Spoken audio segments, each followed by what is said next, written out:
La saison régulière du baseball majeur est terminée. On connaît les 10 équipes qui se sont classées pour les séries éliminatoires. C'est temps de passer aux choses sérieuses, comme diraient plusieurs. Alain Useron, en compagnie de Mark Griffin pour ce balado compte complet sur le monde du baseball. Avant de commencer de parler des séries, Marc, on va faire un court bilan de ce qui est arrivé dans le baseball majeur. Je pense qu'on en a parlé pendant tout le long de la saison, des surprises et des déceptions. Je pense dans l'américaine, c'est assez unanime. Les Red Sox de Boston, il n'y a personne qui les voyait là cette année. Et déception, les Twins du Minnesota, je pense, en tout cas à mes yeux, là, viennent en haut de la liste. Ah oui, absolument, absolument, Alain. Les Red Sox, plusieurs pensaient que c'était une équipe de 500, hein, parce qu'on ne savait pas À trop ce qui allait se peine. passer avec les lanceurs. À peine. Et avec les lanceurs partants, on savait que si elle allait rater une bonne partie de la saison, on se demandait qui allait lancer. On pouvait se douter que ça allait frapper, évidemment, parce que là, les Devers, Martinez et compagnie n'allaient pas, Bogarts n'allait pas partir comme ça, là, mais Mhm. là, inévitablement, il y a eu un très bon travail des lanceurs qui ont fait la grande Ouais. différence. C'est vrai que les Twins, ça a été, on va se le dire, épouvantable dès le début. Dès le début de la Mhm. saison, on n'a pas senti qu'il se passait grand-chose à ce niveau-là. Et moi, je pense que dans l'ensemble, ça a été une très bonne saison. On pourrait aller un petit peu plus loin éventuellement, Alain, Ouais. mais même s'il y a eu des bonnes équipes cette année dans le baseball, il y a quand même eu 4 équipes qui ont 100 défaites cette Ouais. année. Ouais. Deux autres qu'on pourrait ajouter là, avec les Nationals et les Marlins qui ont eu 95 défaites et plus. Je sais que la convention collective s'en vient, mais Ouais. s'il y a un bilan à faire aussi, Alain, c'est de voir il commence à avoir moins de parité là, et pas à peu près dans le baseball. Ben, en fait, le débat n'est pas une question, à mes yeux, c'est pas une question de parité. C'est juste que, parce que les Nationals de Washington ont les moyens d'avoir une bonne équipe. C'est juste qu'on a fait le choix cette année de liquider bon, des actifs pour se refaire. Et pour se refaire, malheureusement, bon, ça semble être dans l'ADN de plusieurs dirigeants. Il faut passer par des saisons de misère par les autres Tigers de Détroit, là, et les Pirates de Pittsburgh sont en train de passer au travers. Bref, pour certaines équipes, je ne parle pas de toutes, mais tu as raison. Le malheur, c'est que dans la reconstruction, on ne prend pas les moyens pour gagner dans l'immédiat. Moi, je pense qu'il est là le problème. Que tu reconstruises, je n'ai pas d'ennui, mais donne-nous une équipe représentative sur le terrain dans l'entretemps. Là. Ouais, ben, tu as raison. Tu as raison. C'est peut-être pas le bon terme que j'utilisais parité parce que la plupart ont les Mhm. moyens de le faire, ont les moyens. Tu sais, il y a trop d'exemples à succès dans le baseball. Bon, on n'a qu'à penser aux Mhm. Rays, là, c'est la première équipe qui nous vient en Ouais, tête. En passant, les Rays, Alain, c'est pas juste au niveau majeur qu'on a du succès. ouais, L'équipe 3 de A fort, A moyen, A faible ou A recru se sont tous retrouvés dans la finale de leur championnat. Et il y a une seule équipe qui ne l'a pas remporté. Alors, imaginez tous, ils ont tous remporté à leur niveau le championnat. Donc, ouais, bon, l'exemple est à suivre inévitablement, puis on voit qu'il y a de plus en plus ben ouais, d'anciens gérants ou d'anciens gens du deuxième étage des Rays qui se retrouvent un peu partout dans le baseball. ouais. Mais ça reste que c'est un problème quand même, Alain, qu'il va falloir soulever éventuellement dans le baseball parce Mhm. que, comme tu le dis, des fameuses reconstructions, là, à ce que je sache, les Cars de Saint-Louis n'ont pas souvent reconstruction. On trouve le Ouais. moyen de toujours être dans l'action. Donc, ce que je veux dire, c'est qu'il y en a des exemples d'organisation de gérer une franchise qui fait en sorte qu'on ne se retrouve pas dans les bas-fonds pendant 3 ou 4 ans avant Ouais. de remonter. Euh, mais c'est quelque chose qu'il va falloir souligner. Et tant et aussi longtemps, Alain, qu'on n'aura pas adressé peut-être ces problèmes-là, honnêtement, je ne vois pas comment on pourrait augmenter le nombre d'équipes en série éventuellement parce qu'on va se Ouais. retrouver avec des équipes qui. Bon, ça, c'est un autre débat, là, mais Ouais. si on regarde dans l'ensemble de cette saison 2021, après une saison écourtée de l'année dernière, il y a deux choses qu'on constate. Un, c'est que 162 games, c'est beaucoup de matchs. Écoute, si on était arrêté à 60 matchs encore cette année, là, les Mets auraient fait les séries, les Ouais. Indiens auraient fait les séries, Ouais. les Yankees n'auraient pas fait les séries. Il y a plein des équipes qui n'auraient pas fait les séries. Alors, on voit que une saison de 162 matchs, mais c'est pas facile. Puis on a vu des équipes Ouais. s'écrouler. On pense aux Mets de New York, par exemple, qui ont été en première place une bonne partie de la première tranche du calendrier Mhm. pour ensuite s'effondrer. Donc, c'est quand même une saison excitante par le fait Mhm. qu'on a joué finalement 162 matchs. Ouais. Bon, dans la nationale, il y a des choses à dire. Bon, la surprise, je pense que tout le monde s'entend, peut-être même de la dernière décennie, les Giants de San Francisco, il n'y a personne qui s'attendait à ce que cette équipe-là remporte 100 matchs là, et devance même les Dodgers de Los Angeles.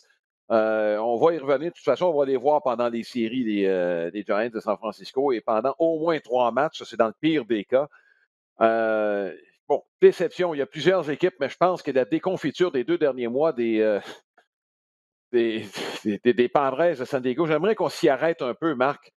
Euh, Qu'est-ce qui est arrivé au sein de cette équipe-là chez les Padres? Je sais qu'il y a eu des blessures, mais toutes les équipes en ont vécu. Est-ce que c'est le deuxième étage qui est coupable? Il y a plusieurs. La blessure à Tatis, il semblait qu'on avait assez de profondeur là, pour pallier à tout ce qui pouvait se présenter sur la route caroteuse d'une saison de 162 matchs. À tes yeux, qu'est-ce qui est arrivé chez les Padres de San Diego? Ben, écoute, Alain, on en a parlé, moi et toi, durant une bonne partie de la saison. Est-ce que la première chose qui revient souvent, qui refait surface lorsqu'on regarde les problèmes des Padres, c'est oui, tu as souligné les blessures, mais je veux dire, on pourrait souligner les blessures de toutes les équipes du baseball Ouais. majeur. Tu sais, les Blue Jays n'ont pas eu Springer pendant une centaine de matchs. Bon, est-ce que c'est une excuse? Tout ça pour dire que c'est le manque de leadership, finalement, qui manque dans cette équipe-là. Mhm. Est-ce que je regarde la façon dont ça a été géré? Est-ce qu'on a été aussi, tu sais, je parlais des 162 matchs tout à l'heure. Est-ce que la courte saison de 60 matchs où les Padres ont gagné, se sont rendus, tu sais, on était excités. Est-ce Mhm. que, dans le fond, on n'avait peut-être pas encore tout à fait les éléments? Est-ce que ça nous a permis de croire ou de penser qu'on était meilleur qu'on ne l'était vraiment? J'ai un peu de misère à mettre le doigt dessus, mais chose certaine, chaque fois qu'on a eu des conversations sur l'analyse de la saison des Padres de San Diego, on venait souvent à la même conclusion. Qui mène dans cette équipe? Qui peut empêcher cette équipe-là d'aller dans les longs passages à vide pour éviter de jouer finalement en bas de 500?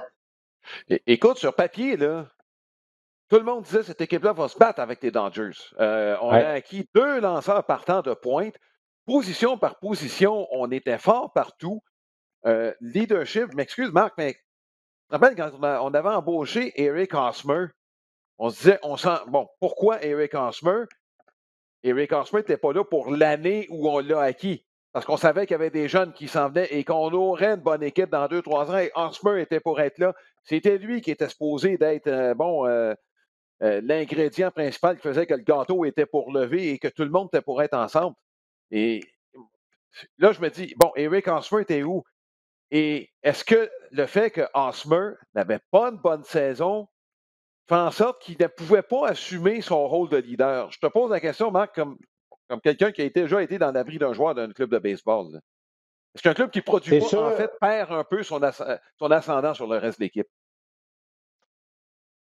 c'est certain, Alain, que si ton leader ne connaît pas une bonne saison ou pas la saison à la hauteur qu'on s'attendait, ça devient plus difficile. Ça, c'est clair. Et lorsque l'équipe en général aussi connaît des ratés, là, c'est Mhm, doublement difficile parce que là, c'est. Puis, tu sais, ça dépend tellement de choses, le leadership dans une équipe. Un, est-ce que ton leader est-ce que sa voix porte? Est-ce qu'il est capable d'aller toucher un peu tout le monde? Ça, c'est une chose. mhm, Deuxièmement, est-ce que est-ce qu'il y a des caractères forts dans cette équipe-là qui se disent Hey, un instant, toi là, ça va faire. Alors qu'on commence à diviser un peu le message.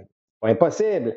Est-ce que le gérant est capable, que le rôle de gérant dans le baseball d'aujourd'hui, Alain, tu le sais, c'est ça, c'est de rassembler son monde le ouais. plus possible, c'est de tout le monde ramer dans le même sens. Mhm, Euh, écoute, il y a du talent, tu as parlé sur papier. Là, je regarde la saison mhm, de Fernando Tatis, il a beau avoir été blessé. Là, et d'ailleurs, c'est extraordinaire de voir deux champions frappeurs. Là, je vais parler de Vlad Guerrero Jr. et de Tatis, mhm, qui n'ont quoi, même pas 23 ans, puis ouais. remporter des manières extraordinaires de faire une saison de la sorte. Alors, tout ça pour dire que ça, il y a tellement d'impondérables dans d'être considéré comme un leader, d'être capable d'amener ton équipe à un autre niveau, parce Ouais. que cet aspect-là est très important sur une saison de 162 matchs. ça devient difficile. J'ai l'impression que Machado prend beaucoup de place. Là, évidemment, je dis ça sous toute réserve. Là. Machado prend beaucoup de place. On connaît la réputation. Je ne veux pas lui jeter des pierres qu'il ne mérite pas, mais j'ai l'impression qu'il peut avoir une coupe de clan avec Machado, Tatis. Est-ce que c'est réellement ça? Mhm. Il s'est passé quelque chose, Alain. On ne peut pas laisser autant de talent Bon. ne pas performer comme les Padres l'ont fait. Écoute, je vais faire référence à, oui, à des stats avancées, mais dans le leadership. Je sais que c'est difficile à quantifier parce que c'est subjectif, puis c'est des relations humaines. C'est pas mal compliqué que juste des chiffres, des relations humaines, parce que c'est là qu'on s'en va quand on parle de leadership. Et c'est bon dans tous les domaines. Le nôtre, lui du baseball. Vous allez dans un Starbucks, il y a quelqu'un qui est le leader derrière le comptoir à quelque part.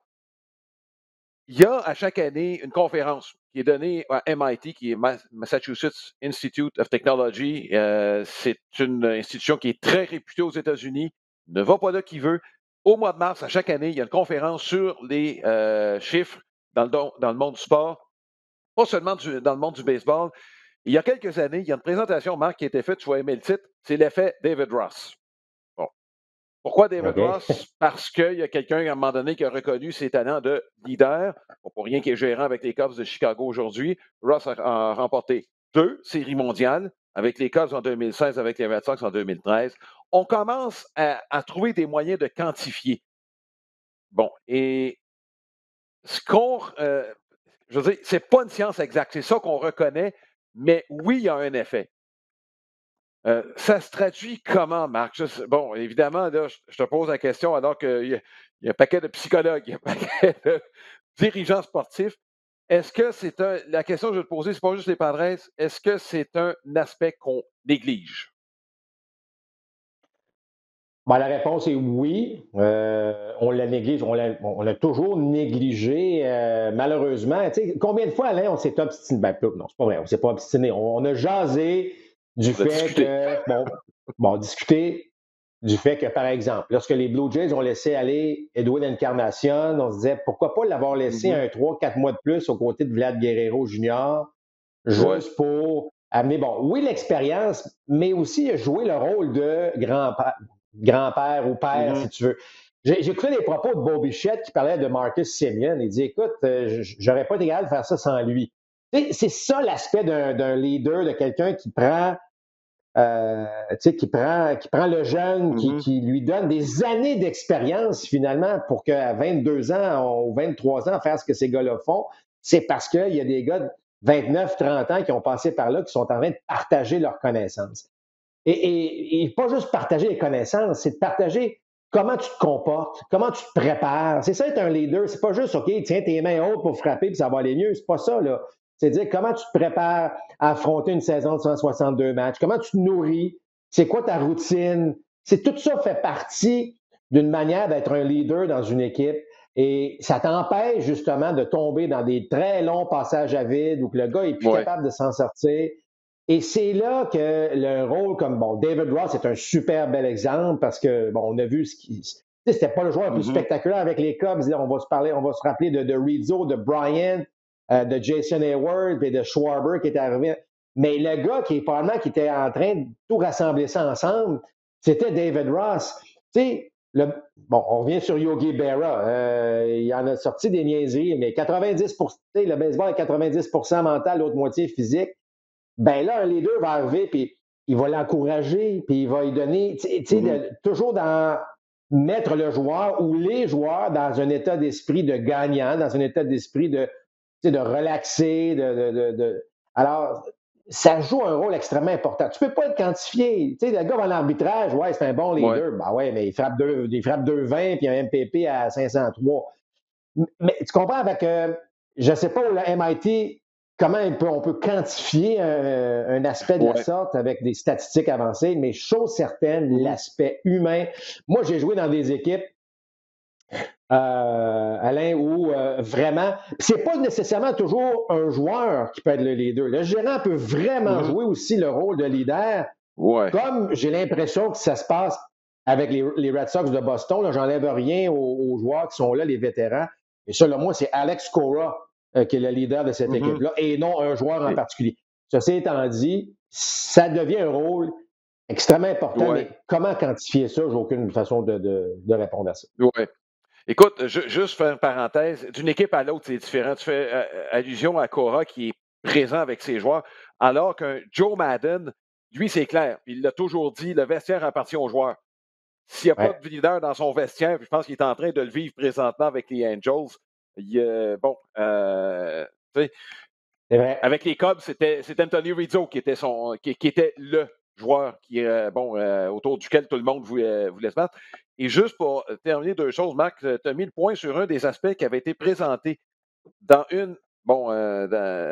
justement dans une des présentations. Ce qu'on avait dit, c'est que justement, le fait d'avoir un leader fait en sorte que tu n'as pas un passage à vide, par exemple, de 2 mois, comme les Padres l'ont eu un leader, Exact. aurait fait en sorte que ça n'aurait pas été aussi pire que ça.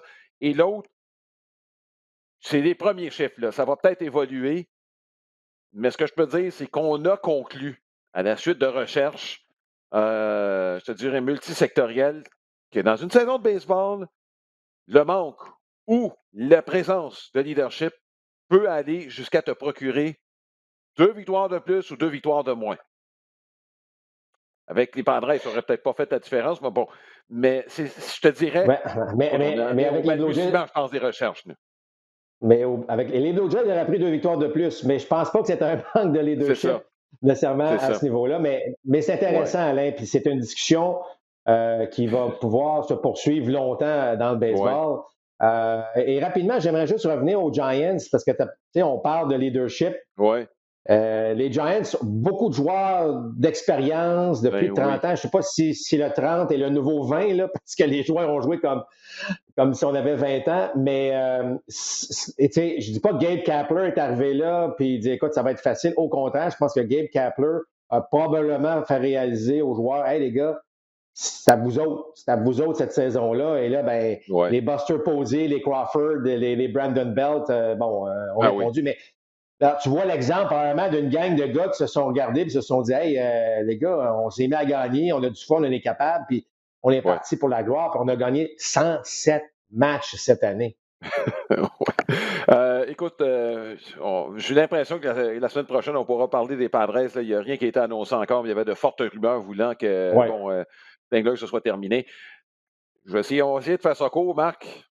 Mais qu'est-ce qu'on peut dire de différent des Mets cette année qu'on n'a pas dit au cours des dernières années? On a l'impression que c'est la même cassette. Là. Écoute, c'est la même cassette. Encore une fois, des histoires hors terrain. Il y a eu évidemment bon, on parle de leadership. On pensait que Francisco Lindor, tu sais, tu parlais tantôt, Lindor qui devait arriver avec, bon, oui, un gros contrat, mais avec son sourire, avec Mmh. son désir de jouer, de gagner, d'avoir du plaisir. Mais avec le début de saison qu'il avait, il n'était pas capable de traîner les gars à côté de lui. Il a eu tant de misère lui-même à se placer, Ouais, à jouer comme il était capable. Difficile pour lui de dire à Michael Conforto puis à toute la gang, hey, venez-vous-en, les gars, suivez-moi. Quand lui frappait à peine pour 200. Alors, c'était pas ouais, facile. Jacob deGrom s'en allait vers une saison extraordinaire, même saison record avant sa blessure. Donc, malheureusement, Alain, là, on va jouer la même cassette, mais ça va prendre, ouais, encore une fois, une nouvelle philosophie. Mais là, il y a beaucoup de rumeurs. Là, on entend beaucoup de choses sur ouais, des gros noms qui viendraient, soit de président ou directeur général, mais peu importe, chez les Mets. Mais il va y avoir, malheureusement, parce que moi, j'aime beaucoup la stabilité là, dans le sport, mais malheureusement, il y aura beaucoup de changements chez les Mets. J'ai l'impression que ouais. Rojas pourrait y passer, malheureusement. On sait que New York, c'est un marché, Ouais, pas de patience, hein? ouais. Puis il a pris le drôle de décision dans des matchs même qu'on a présentés. C'est pas qu'on a présenté les matchs Ouais. à toutes les semaines, Marc, mais il y a quelques fois, on se regardait puis on se dit, bon, pas sûr de celle-là. Là. Bon, puis écoute, le baseball est Tu sais? tellement parfait pour être des gérants d'estrade, mais effectivement, Que oui. Ouais, dans le cas de Roas, on s'est posé la question plus d'une fois, c'est vrai. ouais. Bon, Marc, on va sûrement revenir sur ce qui va se passer pour les équipes éliminées. On va s'arrêter sur les équipes qui sont encore en vie. On va commencer par la Ligue américaine parce qu'on présente le match entre les Red Sox de Boston et les Yankees de New York. Ça commence raide entre ces deux équipes-là. Ça va être Cole contre Evaldi, donc ça va rentrer au poste dans le premier match. Mais il y a quand même des points d'interrogation. Je pense à Garrett Cole, qui n'a pas lancé souvent 6 manches au cours des derniers départs. Pas été très constant. Ça va peut-être même lui coûter le trophée Cy Young. DJ LeMahieu ne sera pas là chez les Red Sox. JD Martinez, c'est pas sûr qu'il va être là. On a appris qu'il souffrait d'une blessure à une cheville. J'ai l'impression qu'il traînait ça depuis un petit bout de temps. C'est deux équipes qui n'ont pas fait l'objet de beaucoup de constance au cours des 2 dernières semaines, surtout les Red Sox à l'attaque. Moi, j'ai l'impression qu'il faut établir les Yankees favoris, même si c'est au Fenway Park. Écoute, c'est extraordinaire parce qu'on met la table. Tu as parlé de Garrett Cole. Là, Garrett Cole contre Nate Eovaldi, bon, on va voir beaucoup de balles rapides, évidemment, mais Garrett Cole, effectivement, une moyenne de points mérités au-delà de 7 au mois de septembre. C'est lequel Garrett Cole va se présenter dans ce match-là? Bon, est-ce que c'est le lanceur dominant? Est-ce que c'est le lanceur du mois de septembre? Alors déjà, ça, il faut se poser la question. En le cas de Eovaldi aussi, c'est une boîte à surprise. Hein? C'est un gars qui peut nous lancer 6-7 bonnes manches en tirant à peu près tout le monde sur des prises, mais il peut aussi l'échapper. C'est arrivé récemment qu'il l'a échappé. Alors, c'est vraiment une boîte à surprise, ce match-là. Et c'est vrai que tu regardes, les Yankees ont marqué 6 points dans leur série de 3 matchs contre les Rays. Là, tu vas me dire, les Rays ont un bon personnel de lanceur, mais ça reste, c'est pas beaucoup de points marqués dans une série, c'est important. Du côté des Red Sox, bon, on jouait contre les Nationals, mais ça a pris des grosses manches par bourré qu'on a marqué des points à ce niveau-là du côté des Red Sox de Boston. Mais on les a marqués, donc, mais je ne sens pas les deux attaques en pleine possession de leurs moyens. Ça peut donner droit à un match extrêmement serré. Et lorsque c'est serré, il faut parler de la défensive. Est-ce que là, si LeMahieu n'est pas disponible, Urshela qui est rentré à toute vitesse dans l'abri, en tout cas, boitait beaucoup à la fin du match. Ça, c'est ton joueur d'arrêt-court. Est-ce qu'on va mettre Odor finalement au troisième? Je ne sais pas à quel point on va avoir la meilleure défense au monde. Je regarde ce que les Red Sox ont accompli. Bon, on sait déjà que ce n'est pas la meilleure défense nécessairement non plus dans le baseball, mais ça pourrait jouer un rôle crucial dans le match éliminatoire. On sait qu'au baseball, un sport qui est bâti sur le long terme, c'est bâti sur jouer beaucoup de matchs. Mais lorsque tu en as joué juste un, on dirait qu'on efface tout ce qui doit se faire normalement. Tu as vu comment Alex Cora a géré le dernier match, hein? Tu es très impatient avec Chris Sale, début sur balle intentionnel, à gauche, à droite. Ça va être le même type de match qui va être géré là, dans le match de mardi pour les deux équipes. Alors, il va falloir surveiller et Aaron Boone et Alex Cora dans leur prise de décision rapide. Là. Mais est-ce qu'il y a une équipe juste pour terminer, Alain, je favorise les Yankees pour la simple et bonne raison qu'ils ont une relève beaucoup plus coriace, beaucoup plus prête, selon moi, à affronter les Red Sox. Alors, si jamais ton partant, dans le cas de Garrett Cole, tu as Loïs Siga qui peut venir t'aider. Tu sais, je veux dire, tu as Luis Severino qui peut venir t'aider. On sait ce que, tu sais, la fin de match peut devenir très importante. Donc, avantage relève du côté des Yankees qui, pour moi, peut faire la différence. Oui. Et on va attendre évidemment l'état de santé. Comme tu disais, tu as tout le côté gauche de l'avant-champ. LeMahieu ne sera pas là. Urshela. On va dire une chose, il y a des sacs de glace aujourd'hui là, qui doivent être placés dans pas mal de morceaux de ce corps-là. Donc, ce sera. En tout cas, moi, j'ai hâte de voir ce qui va arriver avec ça. Mais j'ai l'impression que les Yankees sont mieux équipés. Mais encore là, on verra. Comme tu l'as mentionné, c'est un match. Eovaldi est en forme, lance ses manches, le Marc, là, la relève, là, aura peut-être pas. Bon, enfin. Ligue nationale maintenant. Ça fait un petit bout qu'on le sait. Cards, Dodgers. Les Dodgers ne voulaient pas passer par ce match-là. Puis, tout le monde va établir les Dodgers favoris. Mais tu affrontes une équipe qui en a gagné 16 de suite en septembre sous haute pression.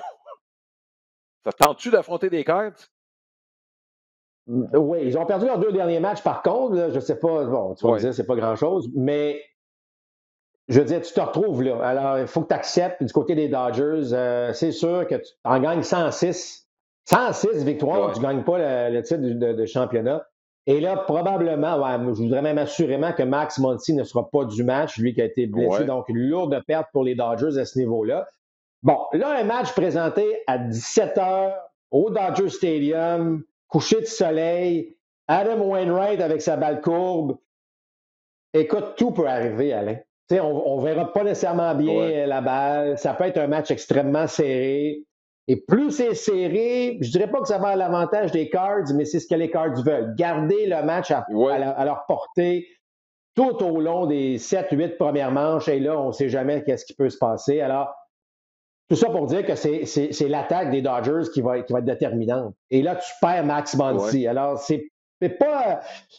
Gagez pas nécessairement, assurément, contre les Cards de Saint-Louis dans ce match-là, même ouais. si les chiffres devant nous font paraître les Dodgers supérieurs. À un match, c'est pas évident. Marc, tu viens de confirmer à peu près ce que dans tous les sports, l'équipe négligée a intérêt à garder ça serré. C'est encore vrai dans ce duel entre les Dodgers et les Cards de Saint-Louis. Il y a deux séries dont on connaît les opposants. On va en parler tout de suite. On va commencer par l'américaine encore une fois. Je trouve ça dommage de voir ces deux équipes-là s'affronter, mais bon, les White Sox de Chicago et les Astros de Houston, euh, bon, écoute, j'ai choisi les White Sox, moi, pour gagner, pas gagner, mais se rendre en série mondiale.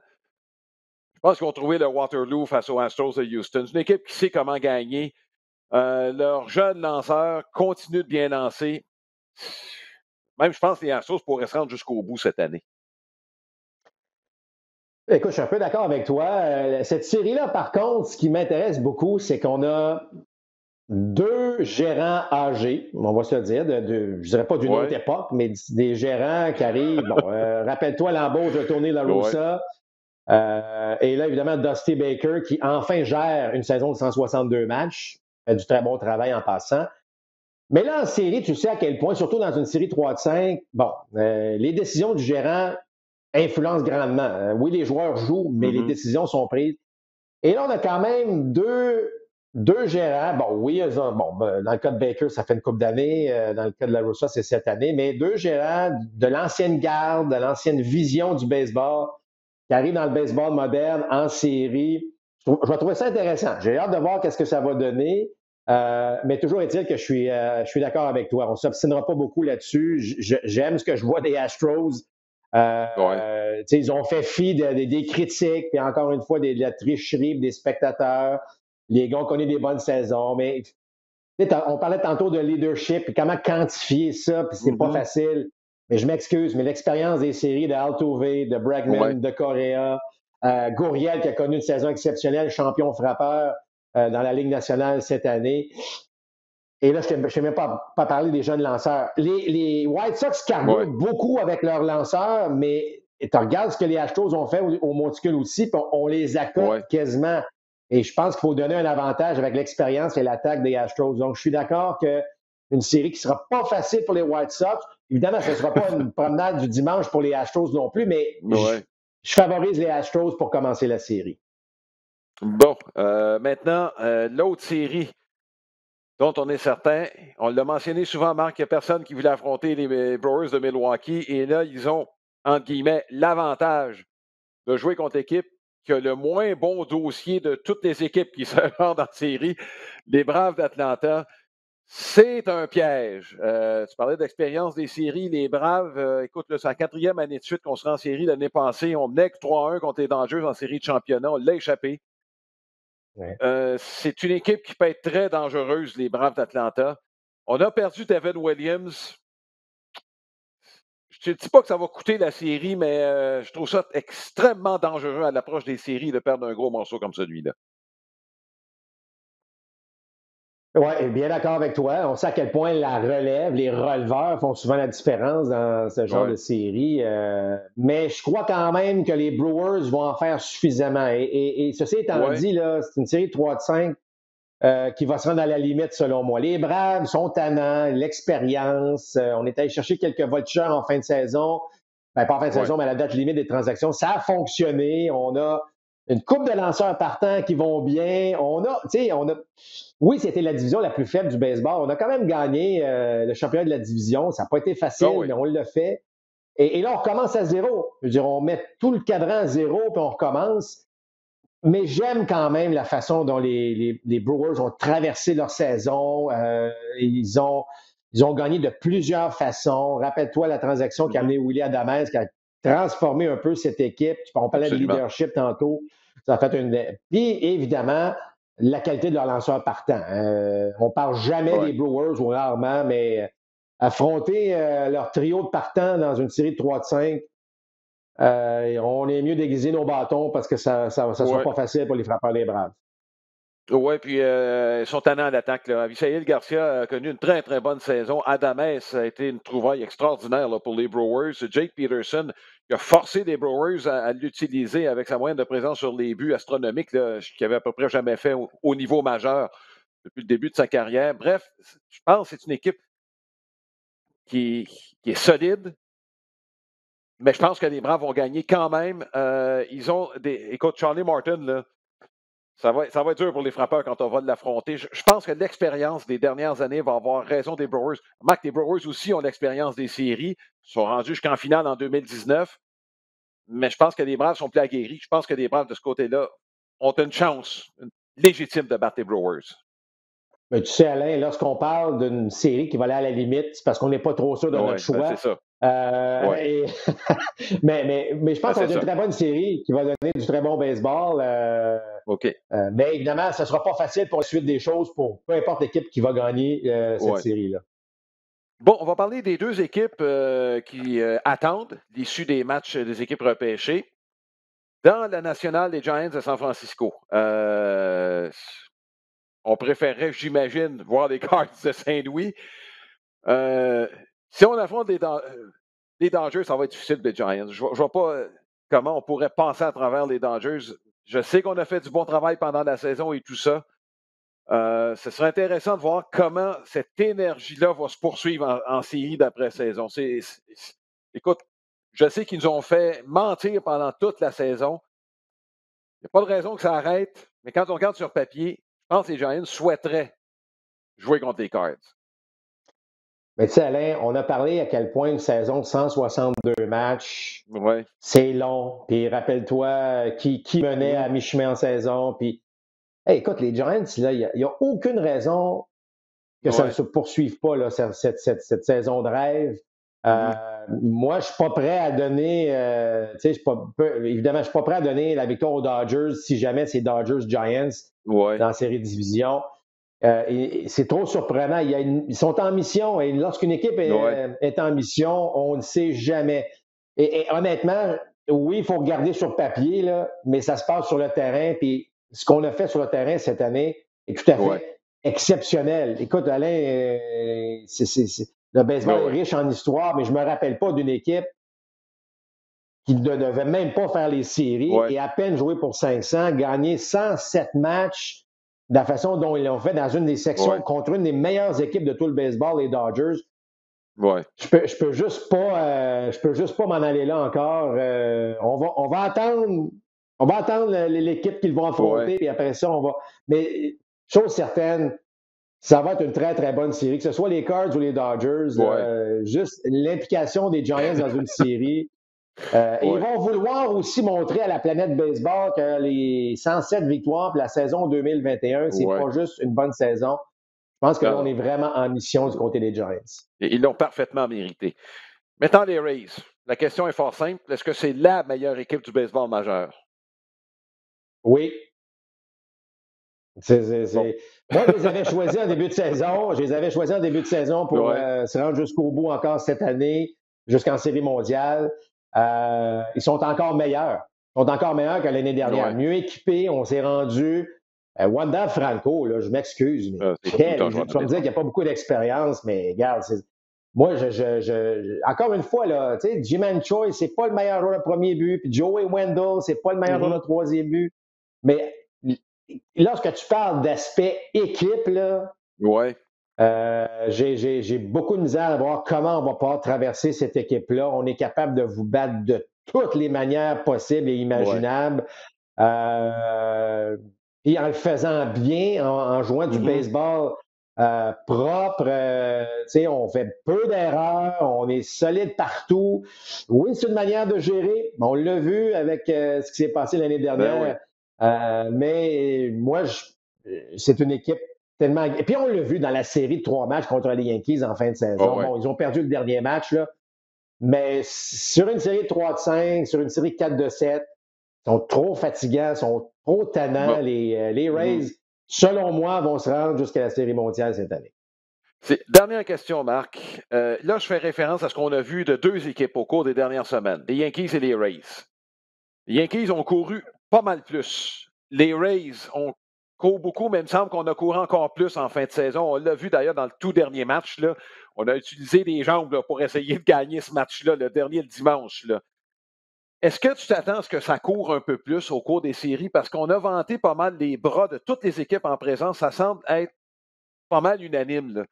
Surtout chez les lanceurs partants. Les Giants, on n'en a pas parlé beaucoup, mais cette année, là, on a été très solide au monticule chez les lanceurs partants. Et Jake McGee est de retour au jeu. Il était blessé, là, il est revenu le dernier dimanche. Est-ce que tu t'attends à ce que ça court un peu plus, peut-être même plus que d'habitude en série d'après-saison, compte tenu du fait qu'il y aura peut-être moins de points? Écoute, rappelle-toi l'an dernier, on a couru, en série, on court davantage que dans la saison régulière pour toutes sortes de raisons, mais moi, ah ouais, absolument, surtout du côté des Rays. Du côté des Yankees, un peu, on peut tenter de surprendre, mais c'est sûr que Tyler Wade, il arrive en 8 ou 9e manche comme coureur suppléant. Là, il n'est pas là juste pour faire une pancarte au premier but. C'est sûr que lui, il va s'envoler rapidement. Alors, puis on a vu à quel point ça change tout. Les lanceurs aujourd'hui, là, on n'aime pas avoir un coureur au deuxième. Oui, parce qu'il est en position de marquer, mais le fameux vol de signaux, combien. Ah, écoute, cette année, on a vu des feintes irrégulières qu'on a fait par exprès parce qu'on ne voulait pas le coureur au deuxième. On l'envoie tout de suite au troisième, on ne veut pas qu'il soit là. Tout ça pour dire que le coureur au deux, il est tannant. Alors, si tu es capable d'en mettre un, mets de la pression sur la défense, mets de la pression sur le lanceur, il vaut la peine. Bon, maintenant, si tu es 0 en 10 sur les vols de but, là, on s'entend que ce n'est pas une bonne chose. Mais si tu es capable de choisir le bon moment et tu as les outils pour le faire, pour ça que les Rays, c'était 4-5 joueurs qui sont capables de voler le but dans le rôle offensif. C'est sûr que ça va venir jouer un rôle important dans les séries d'après-saison. Alors ça, c'est un aspect qui va être le fun parce qu'on sait qu'en série, on revoit les amortis, on revoit les vols de but, on revoit ce que le baseball doit être finalement. Bon, écoute, ce sera intéressant à suivre. Nous, on vous invite évidemment dans le premier match des séries. Ben oui, on vous présente les Red Sox contre les Yankees de New York ce mardi à compter de 20h. Et ça, c'est juste le commencement des séries. Imaginez le reste.